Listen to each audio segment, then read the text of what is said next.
Bienvenue au bulletin d'information de Magnificat TV consacré à l'actualité de l'Église. Aujourd'hui, mercredi 12 octobre 2022, voici les titres de notre journal. Le pape a lancé un nouvel appel au président de la Russie et de l'Ukraine pour qu'ils négocient et mettent fin à la guerre entre les deux pays. Le cardinal Koch a critiqué le synode allemand et l'a comparé à la capitulation de nombreux catholiques allemands devant l'idéologie nazie. Le cardinal Eyck a demandé au Vatican d'ordonner aux évêques belges de retirer le rituel de bénédiction des unions homosexuelles qu'ils viennent d'approuver. Ortega, le dictateur nicaraguayen, a attaqué le pape et l'Église, l'accusant d'être une organisation dictatoriale dans laquelle il n'y a pas de démocratie. L'archevêque de Montevideo, le cardinal Sturla, a critiqué la loi sur l'euthanasie adoptée par le Congrès uruguayen, la qualifiant d'inhumaine. Une fois de plus, le pape a appelé les présidents de l'Ukraine et de la Russie à mettre fin à la guerre et à s'asseoir pour négocier. Le pape François, préoccupé par la menace nucléaire et l'escalade militaire du conflit en Ukraine, a lancé un appel pressant en faveur d'un cessez-le-feu et d'un accord de paix qui satisfasse les parties. Cet énième appel du successeur de Pierre est un appel pressant aux acteurs de cette guerre, mais aussi à la communauté internationale pour rechercher des négociations capables de conduire à des solutions non imposées par la force, mais consensuelles, justes et stables. Le cours de la guerre en Ukraine est devenu si grave, si dévastateur et si menaçant qu'il suscite une grande inquiétude, a déclaré le souverain pontife. En effet, cette terrible et inconcevable blessure de l'humanité, au lieu de se cicatriser, continue de saigner de plus en plus avec le risque de s'aggraver. Je pleure pour les rivières de sang et de larmes versées ces derniers mois. Je pleure les milliers de victimes, en particulier les enfants, et les nombreuses destructions qui ont laissé de nombreuses personnes et familles sans abri et menacent de vastes territoires de froid et de faim, a-t-il ajouté. Combien de sang doit encore couler avant que nous comprenions que la guerre n'est jamais une solution, mais seulement une destruction? Au nom de Dieu et au nom du sens de l'humanité qui habite chaque cœur, je renouvelle mon appel à un cessez-le-feu immédiat, a-t-il conclu. Pour le cardinal Koch, certains aspects du synode allemand peuvent être comparés à la capitulation de nombreux catholiques allemands devant l'idéologie nazie. Le cardinal Koch, président du dicaster pour l'unité des chrétiens, a comparé certains aspects du synode allemand au comportement de nombreux catholiques allemands qui ont accepté l'idéologie nazie. Cette comparaison a bouleversé les évêques allemands. À la suite des propos du cardinal Koch, le président des évêques allemands, Monseigneur Batzing, a exigé une rétractation du cardinal et a menacé de le dénoncer au pape, jugeant la comparaison offensante et injuste. Par la suite, Koch et Batzing se sont rencontrés à Rome et le cardinal s'est excusé si ses propos ont pu heurter quelqu'un, affirmant qu'il n'a jamais voulu dire que le synode allemand était comparable à l'idéologie nazie. Le cardinal a assuré de manière crédible à l'évêque que la comparaison qu'il a utilisée entre les débats théologiques sur le chemin synodal et les événements entourant les soi-disant chrétiens allemands à l'époque nazie ne visait en aucun cas à établir un lien entre le chemin synodal et le nazisme. Suite à l'approbation par les évêques belges d'un rituel de bénédiction des unions homosexuelles, l'archevêque d'Utrecht, le cardinal Eyck, a demandé au pape de l'interdire. Dans un article publié dans la Nueva Bussola Quotidiana, le cardinal et archevêque d'Utrecht, Monseigneur Eyck, a exigé que les autorités ecclésiastiques compétentes demandent aux évêques flamands qui ont approuvé les prières de bénédiction pour les couples homosexuels de retirer leur déclaration. Dans son article, le cardinal néerlandais explique que ce qu'ont fait les évêques flamands et le cardinal Joseph et Kessel. Les prélats belges ont introduit une nouvelle pastorale des homosexuels contraire à la morale catholique en instituant une prière de bénédiction pour les couples de même sexe. La déclaration des évêques flamands, dans laquelle ils autorisent la bénédiction des couples de même sexe et en fournissent en outre un modèle liturgique, répond à des objections éthiques intrinsèques, contredit radicalement un récent jugement de la Congrégation pour la doctrine de la foi et comporte le risque de conduire les catholiques à des points de vue sur la moralité des relations entre personnes de même sexe qui sont contraires à l'enseignement de l'Église. Par conséquent, les catholiques qui acceptent l'enseignement de l'Église, également en matière de moralité sexuelle, espèrent ardemment que les évêques flamands recevront bientôt une demande des autorités ecclésiastiques compétentes de retirer leur déclaration et qu'ils s'y conformeront. Ortega, le dictateur nicaraguayen sanguinaire qui détient un évêque et plusieurs prêtres en prison, a accusé l'Église d'être une organisation dictatoriale. Le président nicaraguayen Daniel Ortega a attaqué l'Église catholique, l'accusant de ne pas pratiquer la démocratie et d'être une dictature et une tyrannie parfaite. Lors d'un événement marquant le 43e anniversaire de la police nationale et diffusé à la radio et à la télévision, Ortega a également accusé l'Église catholique d'avoir utilisé ses évêques au Nicaragua pour organiser un coup d'État contre son gouvernement dans le cadre des manifestations qui ont éclaté en avril 2018 en raison de réformes controversées de la sécurité sociale. Depuis quand les prêtres sont-ils là pour faire un coup d'État et depuis quand ont-ils l'autorité pour parler de démocratie? S'est interrogé le leader sanidiste qui élit les prêtres, les évêques, le pape, les cardinaux. Combien de voix qu'il les leur donne, a-t-il poursuivi. Ortega a déclaré que si l'Église catholique veut parler de démocratie, elle devrait commencer par élire avec le vote des catholiques le pape, les cardinaux, les évêques, les prêtres. Sinon, tout est imposé. C'est une dictature, la dictature parfaite. C'est une tyrannie, la tyrannie parfaite. Le gouvernement nicaraguayen a déposé une nouvelle plainte contre un autre prêtre, le 5e en septembre, sans préciser le délit dont il est accusé. Dans ce cas, la victime est le prêtre Oscar Danilo Benavides, qui est en état d'arrestation depuis le 14 août et pour lequel les raisons de son arrestation n'ont pas encore été expliquées.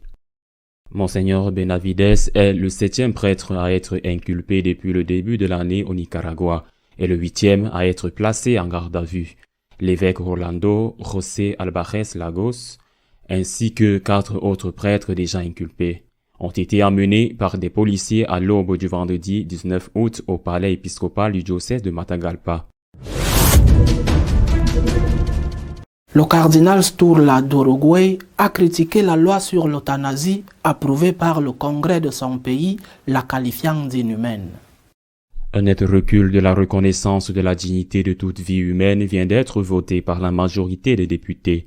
C'est par ces mots forts que le cardinal Sturla, archevêque de Montevideo, exprime son inquiétude face au fait que la majorité de la Chambre des députés en Uruguay a approuvé le projet de loi sur l'euthanasie. La culture de la mise au rebut et de la mort progresse, ajoute Sturla. Une préoccupation reprise par d'autres évêques du pays comme Monseigneur Sanguinetti, évêque émérite de Canelones, qui avant le début de la discussion a écrit que ceux qui doivent défendre les faibles permettront que les habitants de cette terre soient séparés entre ceux qui peuvent se tuer et ceux qui ne le peuvent pas. Pour sa part, dans une réflexion vidéo, Monseigneur Jaime Fuentes, évêque émérite de Minas, affirme qu'il s'agit d'une expression de plus du manque d'amour pour la vie que nous souhaitons voir dans notre pays. Notre éditorial de cette semaine est consacré à commenter l'affirmation selon laquelle l'opinion publique est plus importante que l'écriture ou la tradition.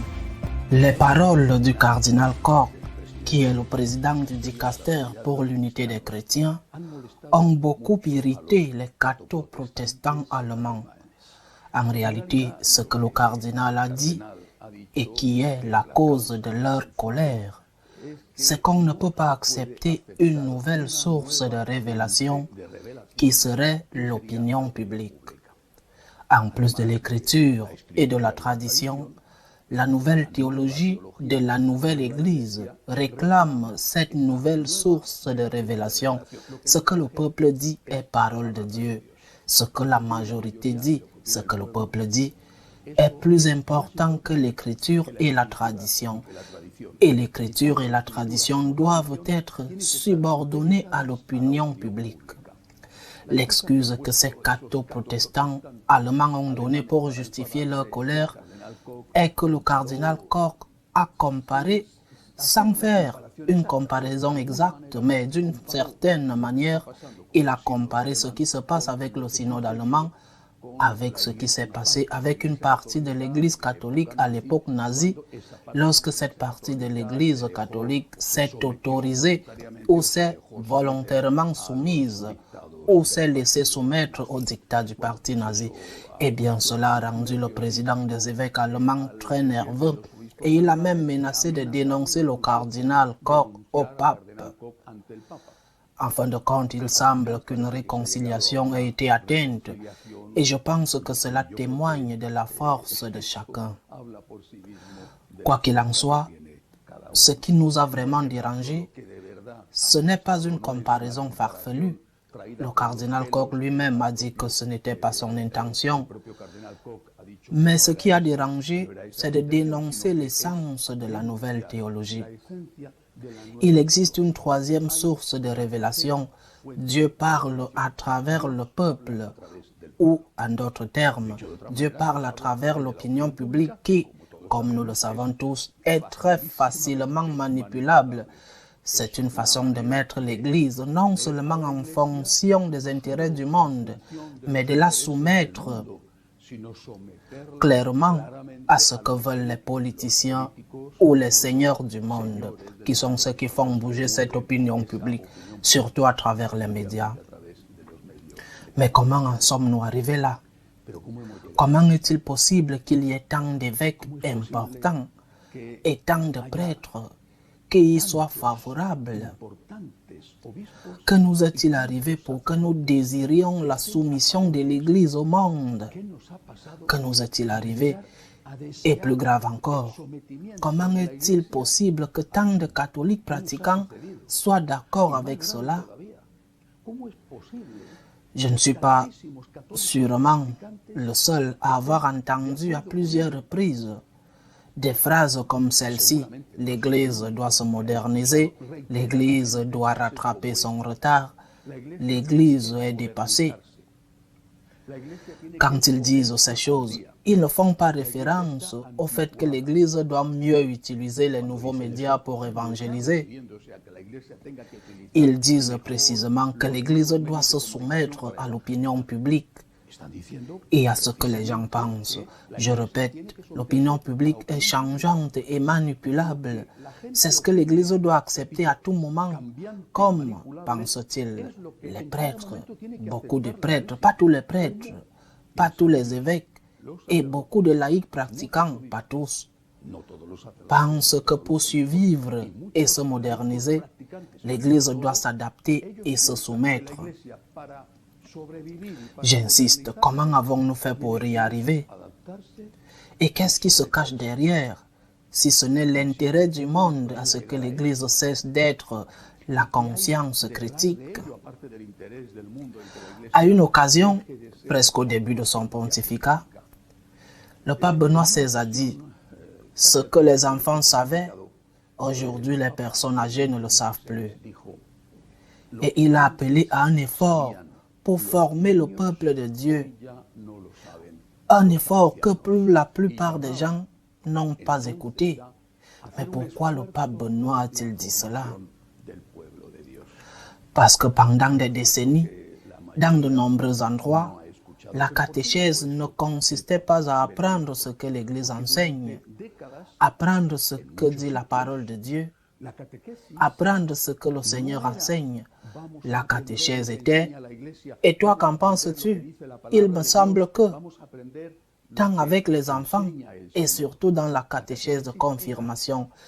Il me semble que c'était le critère essentiel. Qu'en pensez-vous? Qu'en pensez-vous? Demandait le catéchiste.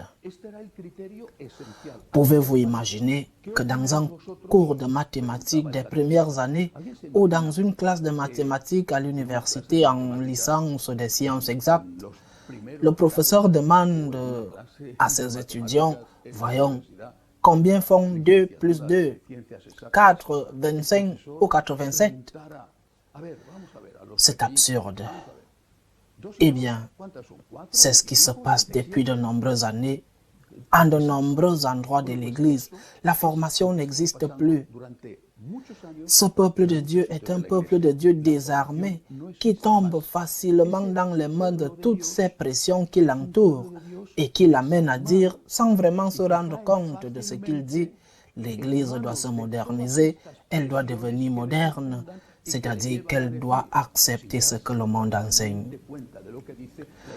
En Amérique, pendant des années, il disait « catholique ignorant, protestant sûr ». Et il se réfère avec cette phrase à ce qui se passe avec de nombreux catholiques qui n'ont pas de formation et qui abandonnent leur foi catholique pour rejoindre une secte, une ou autre.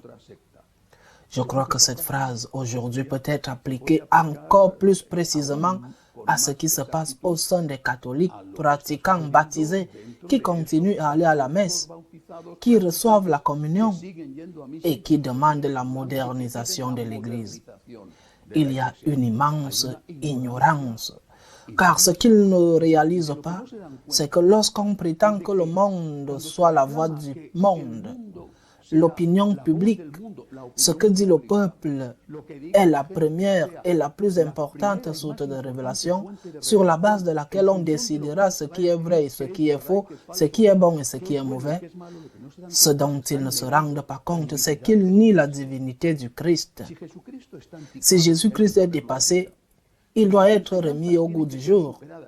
Si ces enseignements doivent être dépassés, par exemple sur la question du divorce, ou si les enseignements de Saint Paul doivent être réduits dans tout ce qui met le monde mal à l'aise, par exemple sur la question de l'homosexualité ou sur la tradition qui commence avec notre Seigneur Jésus-Christ doit être mise de côté sur ce qui dérange le monde, par exemple le sacerdoce féminin et le reste. Si tout cela doit être fait, cela signifie que notre Seigneur n'est pas Dieu, car s'il est Dieu, comment ces enseignements peuvent-ils être dépassés? S'il est Dieu, ses enseignements sont éternels et c'est nous qui devons nous adapter à lui et non exiger qu'il s'adapte à nous ou qu'il s'adapte au monde. Je crois que la grande majorité des catholiques pratiquants qui réclament que l'Église se modernise et adapte sa morale, surtout la morale sexuelle, la morale de la famille, la morale de la vie, ils le disent sans se rendre compte qu'ils nient la divinité du Christ.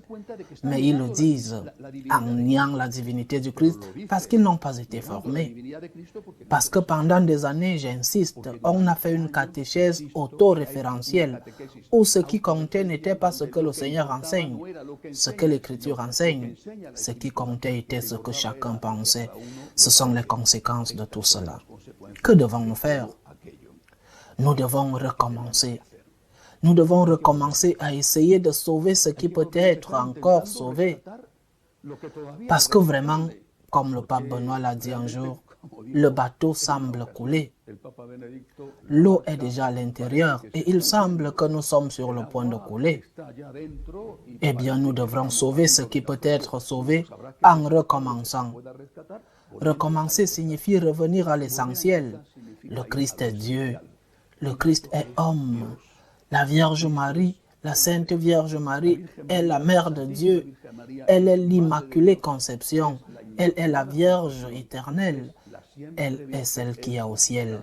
Notre Seigneur, la Sainte Vierge, l'Écriture, la tradition, la spiritualité, la formation.